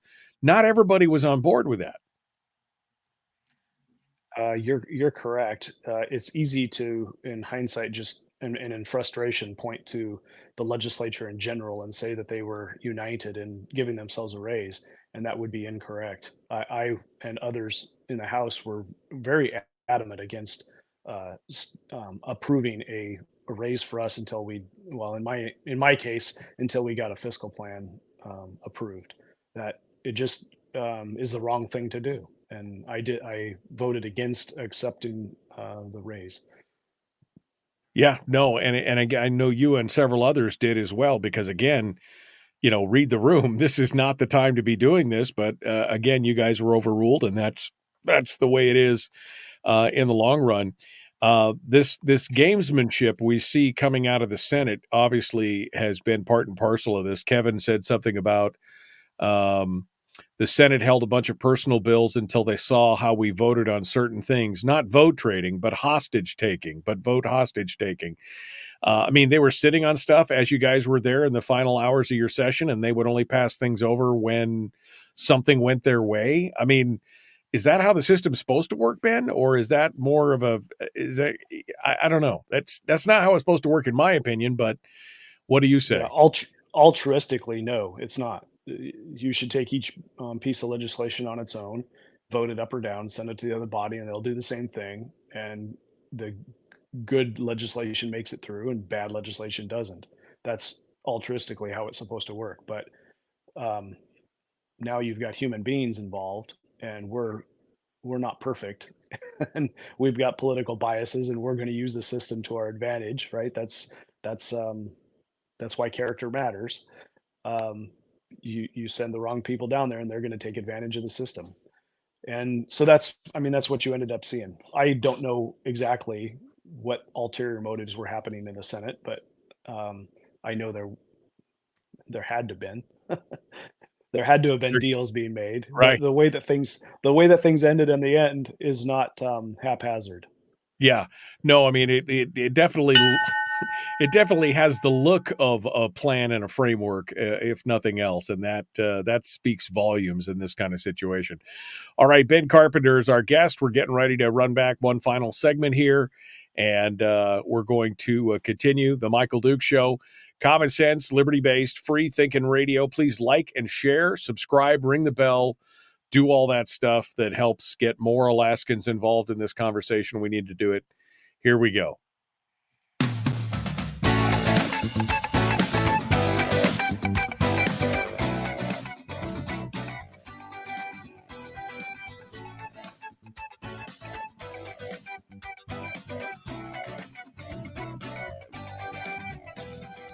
All right, we're continuing now. Ben Carpenter is our guest, final segment of the show this morning, and we're now here to talk about the future. Ben?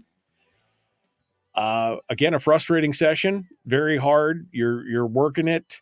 You've decided, though, that some things need to change in your home territory, and so you've decided to make some changes, and you have now announced, previously had announced, but now we're going to talk about your run for the Senate down on the peninsula.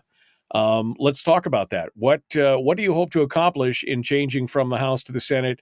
What can you do? What's your vision? Give us a little bit of rundown here. What made you decide to make this move? Well, Michael, there are many people who have come to me privately and say, you know what, we know that it's frustrating. You speaking about a long-term fiscal plan. We know that that's a frustrating uh, thing that you've been taking on, and but it's important. It needs to be said, and it needs to continue. And I have been approached and suggested that I run for the Senate, and I gave it much consideration this last summer. And I recognize that, to use a term from my previous employment in the military, the center of gravity in the legislature is in the Senate. It's got fewer members. It's it's easier to get things done in the Senate, and that is where the center of gravity is. So if we're going to get some sort of a fiscal plan other than consuming the permanent fund dividend and ending up with some sort of tax, if that is if we want to prevent that from happening, then we've got to have some change in the Senate. And the representation from the Kenai in my district here is 100% behind taking the dividend and spending it on government, namely education, but not at all interested in some sort of a fiscal plan that um, creates the opportunity for permanent fund earnings to benefit the private sector economy as well as the government. And so I'm going to keep pushing that fiscal model, that fiscal plan, as in the Senate, and hope that we can make some headway. We're going to have some other like-minded individuals elected from around the state, but the Senate is where it's at with regard to finding some solutions. I mean, the House is going to have to follow suit or be willing to move for a political solution, but the Senate is where it's at. So I'm hopeful that the move to the Senate is going to be supported by the community, and we can continue having a conversation about a long-term fiscal plan that gets the state headed in a healthy direction.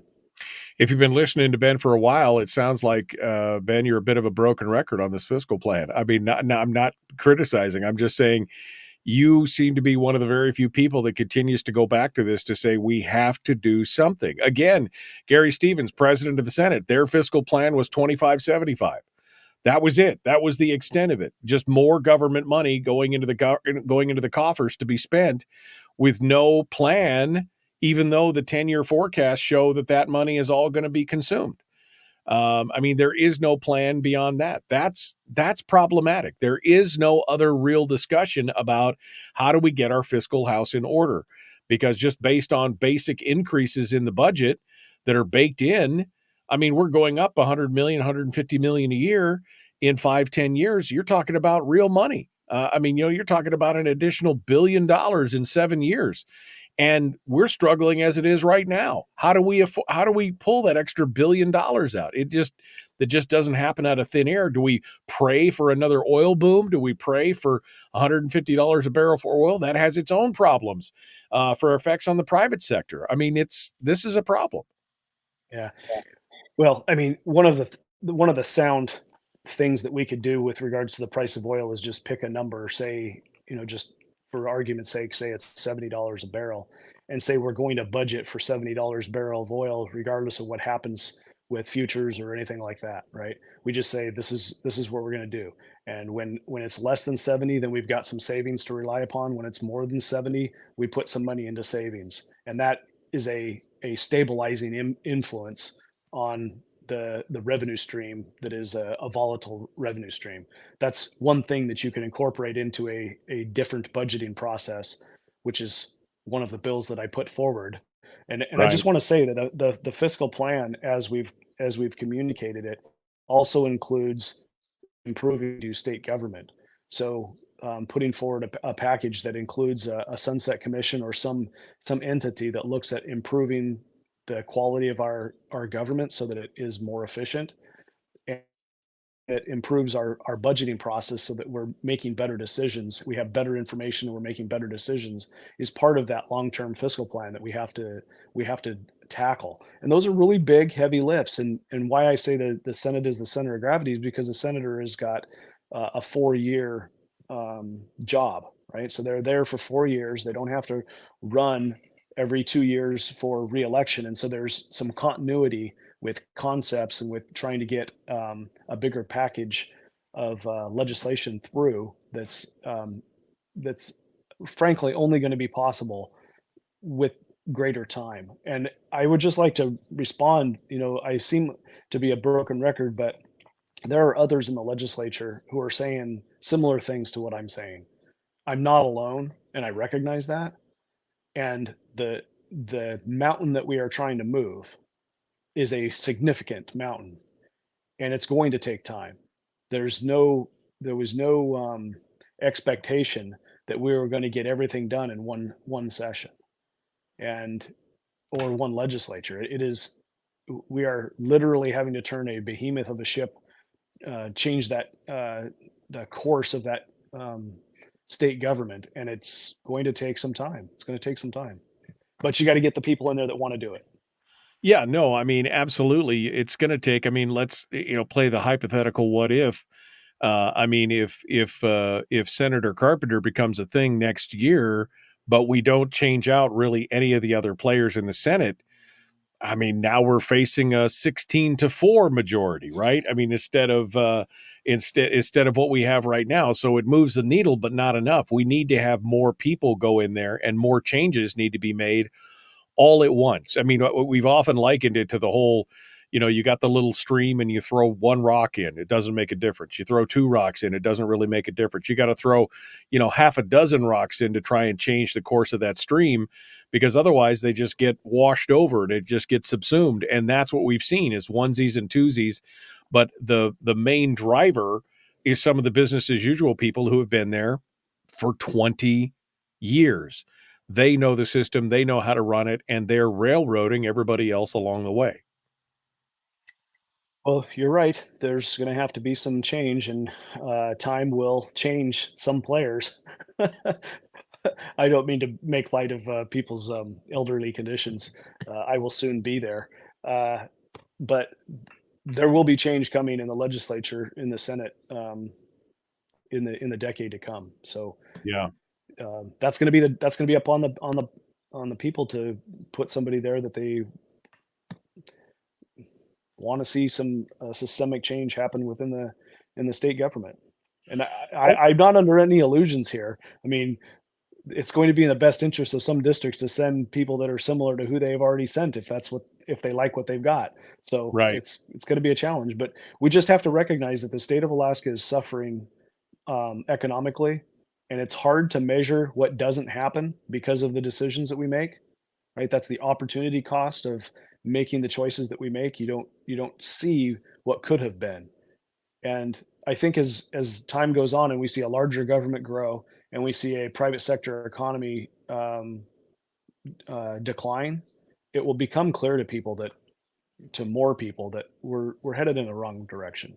So I'm hopeful that in the next couple of years we'll have better results in the election, and we'll be able to get some of this fiscal change through. I have to remain hopeful. Yeah, no, we gotta, that's the only way to stay sane at this point is to keep that hope. Don't grow weary in well doing. As a senator, what are your priorities going to be? Is it just going to be the fiscal plan? Are you going to, try and work hand in glove with some of the powers that be, or, kind of paint me a picture here. If you stepped into a legislature that's organized the way it is today, I mean, what difference would it be if you are in there at that point?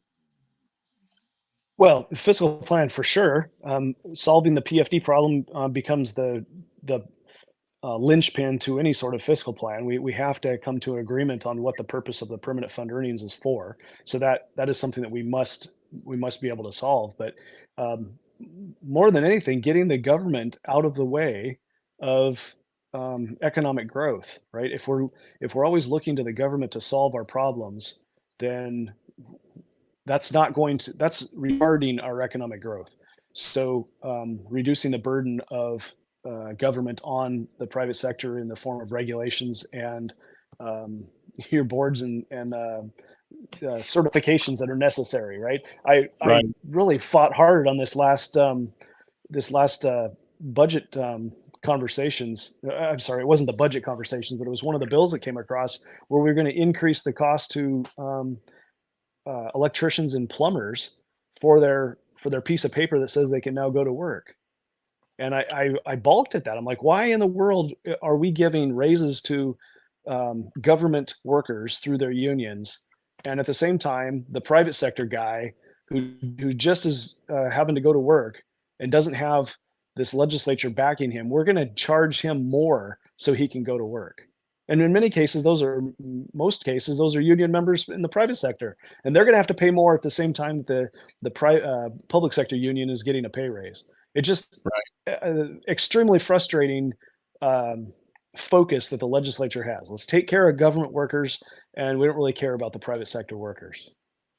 Well, again, that's been part of the problem, is that we have this divorcing of the public and the private sector, where in other states there's a connectivity there because of taxation and other things, whereas here they just don't have to. Like you said, your commentary that you had conversations with other legislators that said, wait, the government is the economy. I mean, that's a complete misunderstanding of how the economic system is supposed to work in here. We're down to the last 60 seconds here, Ben. I'll give you final thoughts for today. Yeah, one of the other major things that the Senate in the next couple of years is going to have to do is obviously every year we talk about a capital project, and we ought to really be focusing our capital money on things that are going to help the private sector grow, not just government grow. And that is something that's important to me going forward. So it's energy, it's roads, it's enabling economic activity that we need to focus on, not just growing the size of government. Representative Ben Carpenter, hopefully soon to be Senator Ben Carpenter, joins us this morning to discuss the legislature and more. Ben, thanks for being part of it today. Do you have a website yet? It's the website's up, or the URL's up, but the website is not up. We need to get that up. All right. Well, we'll get that from you here when we talk to you next. Folks, we're out of time. Tomorrow's Tuesday.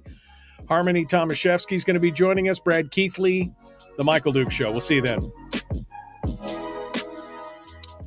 All right, Ben, final bite at the apple, my friend. I give you the final word for today. I mean, I could feel your frustration. I know, it's got to be so irritating when you're working so hard to get this stuff done, and then you watch it all come undone in the final hours of the legislature, and you watch people around you just do things that you could never fathom. I imagine it is an ultimate frustration for you. Yeah, well, lick your wounds and then turn your attention towards the future and what you're going to do about it. Right? I've got the sign in my office that says we're not going to dwell on admiring the problem. We're going to look towards solutions. Right. So I will express my frustration, and then I will move on to looking for something that's going to make things better.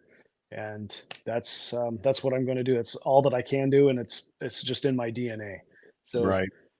Yep, you got to be able to articulate the problem and then the solutions. And this past legislature, I think we've done a good job of bringing forward some really quality pieces of legislation that will serve as a framework for the future legislatures to control or rein in our government spending. I mean, we identified this year, you've got $350 million of unfilled vacancies. And when we count for the natural churn of employees, that number reduces down to somewhere around 200 million, right? So we could have eliminated $80 million just by saying any position that hasn't been filled within the last 2 years. It's going to fund those positions. And that stretches from as far back as 2014 to 2022, May of 2022, right? So if you hadn't filled a position within that time frame, then that position goes away, and that would have saved the government $80 million. Well, the fact that we're having to make that call in any one given legislature means there's not a system in place that makes that happen automatically. And that's the improvement in state government that needs to happen. Unfortunately, the bill that I drafted that would force that to happen did not make it the legislative process. And so we'll have to take it up in the next legislature. Right. Well, even lapsing money that was just sitting there from, they didn't want to lapse the money. I mean, at every turn, this is not really a problem. I mean, that doesn't exist. That was a comment from one of the Senate co-chairs of finance. Oh, that doesn't exist. Well, what do you mean? The numbers are right here. It says, it is, I guess it's denial. Denial is not just a river in Egypt. It's happening right now in the legislature. And you're right.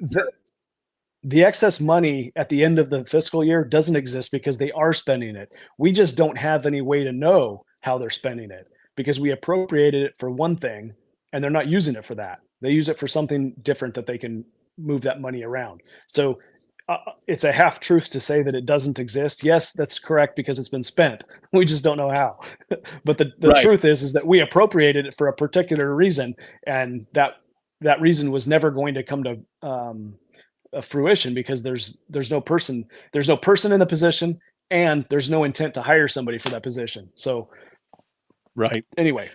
Well, I mean, and if that's the question, at what point does the legislator's power to appropriate become abrogated by the bureaucracy? That's a deeper question, right? Yeah. Well, you got to send people down there that are interested in asking the hard questions and doing the hard work. I mean, we still have work to do on education. We still need to get our education system where it's performing. It's really silly to think that the state of Alaska can spend as much money as we do in education, have as few people, right? Roughly 7,000 people, and be at the bottom of the pile nationally with regard to education results. I mean, the less people and the more money should equate better solutions, but that's not the direction we're headed. So we need to have some policy change, education reform that turns the things that are working into, where our charter schools are. We need to import those mechanisms into the regular brick and mortar schools and cause the better outcomes from those brick and mortar schools. If you're waiting on the National Education Association or our state unions to make that happen, then it's never going to happen. They are wholly inadequate to make the change. They represent what's best for the paychecks of their union and not much else. So we got our work cut out for us to improve the education system in our state. Representative Ben Carpenter running for the Senate now, wanting to become Senator Ben Carpenter. You got my vote, Ben. If I lived down there, I'd be slapping my label on a ballot for you. I appreciate you coming on board as always. Appreciate your hard work. I feel your frustration, probably a fraction of what you feel, but we're all frustrated watching this thing. So keep up the good fight, my friend. Thank you for coming on board. We appreciate it. Thanks, Michael. It's been a pleasure as always. It's always good to talk with you. All right, folks, tomorrow, again, Brad Keithley. No Chris Story tomorrow, but we are going to talk to Harmony Tomaszewski about her run for GVEA board. That's coming up tomorrow. And we'll see you then. Be kind. Love one another. Live well. The Michael Duke Show. Have a good day.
We've shed our terrestrial radio skin, and now we are slimy lizard internet people.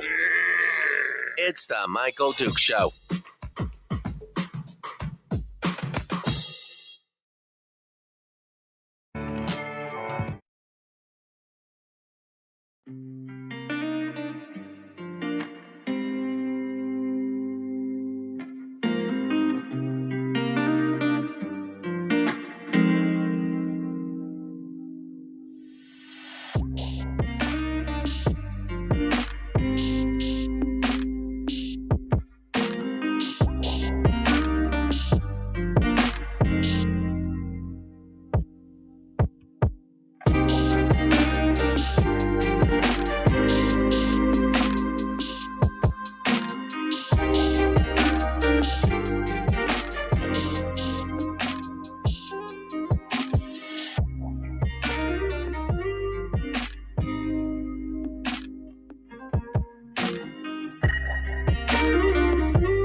Bye.